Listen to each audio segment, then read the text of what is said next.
A 70-year-old woman was forced to wait almost 8 hours for an ambulance after breaking her hip at her home.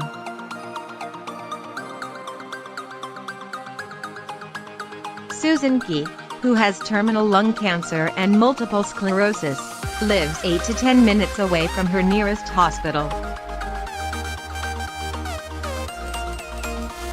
But paramedics didn't arrive at her home, in Ipswich, Suffolk, until the evening of the initial call to 999 at 10:32 am. By the time they turned up at 6:30 p.m., Ms. Key was suffering chest pains and had called emergency services 5 more times, as well as her GP, who urged immediate action. The shocking story comes just days after figures revealed people needing urgent care in rural areas are having to wait up to 20 minutes for an ambulance.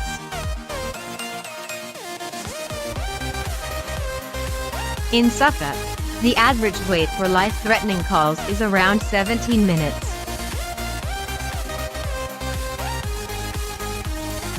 But on February 1st, when Ms. Key had her fall, the wait was much longer.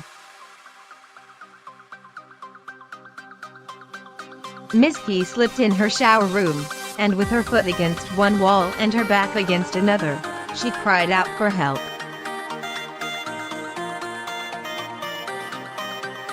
Her son's girlfriend was with her and called an ambulance at 10:32 am. Mrs. Key had not taken medication for her MS that day, resulting in uncontrollable jerking motions in her body, making her pain infinitely worse.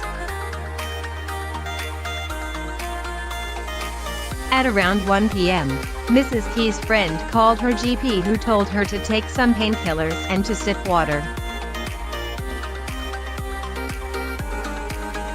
The doctor even called the ambulance service themselves, urging them to help Mrs. Key more swiftly. Hours after her fall, and after a further 4 calls to the ambulance service, Mrs. Key started experiencing chest pains. Mrs. Key's son, Adam Tabenham, called for a 5th time, pleading the emergency services to come quicker. He said Mrs. Key was upgraded in priority by the control room, but it was another 2 hours before an ambulance arrived. NHS England introduced guidelines in 2017, known as the Ambulance Response Programme, which categorizes 999 calls into how serious they are.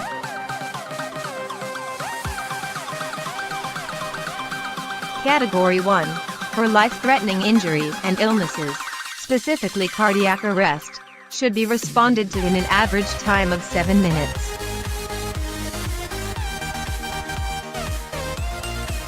Whereas Category 4, for vomiting or back pain for example, are usually responded to within 180 minutes. Mrs. Key said, "I couldn't move because of my broken hip, plus I find it difficult to get up anyway because of my MS.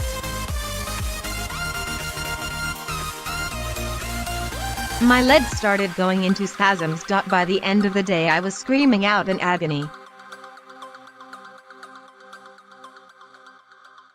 When the ambulance crew got here they were wonderful. They couldn't believe I had been waiting for help for so long."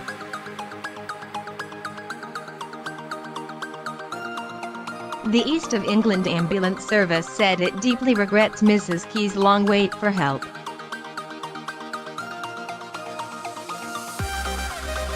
A spokesman said, "We can confirm that on February 1st we received a 999 call from a patient who had broken her hip after a fall at home in Ipswich. We were extremely busy on February 1st and it is necessary to prioritize patients with life-threatening injuries and illnesses."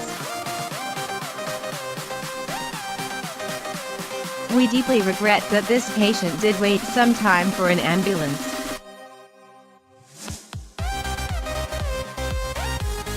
We have received a complaint, so it would be inappropriate for us to comment further until it has been fully investigated.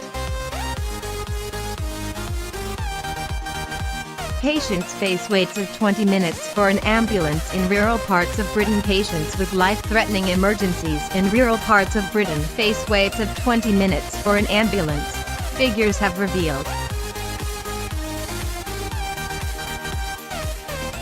Wells next to the sea in Norfolk, home to around 2,000 people, has an average wait of 21 minutes and 4 seconds for an emergency ambulance.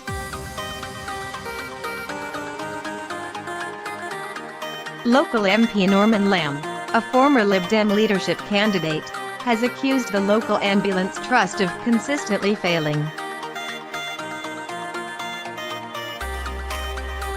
The wait in Wells next to the sea is almost twice as long as the national average for rural areas, which can usually expect an ambulance in 11 minutes 13 seconds.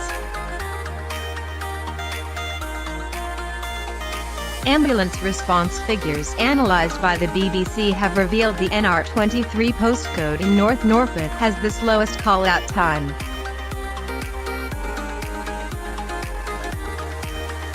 On average, rural areas in England have to wait 11 minutes for a response if they have a medical emergency such as a heart attack or difficulty breathing.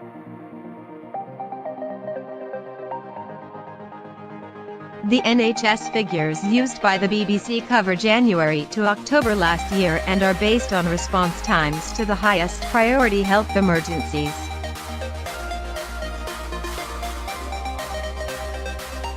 These include heart attacks, seizures, giving birth, major blood loss, stab injuries, and people unable to breathe. Only around 1 in every 2,999 calls are this serious, and they are prioritized because of the risk of the patient dying. Patients with life-threatening emergencies in rural parts of Britain face waits of 20 minutes for an ambulance, figures have revealed.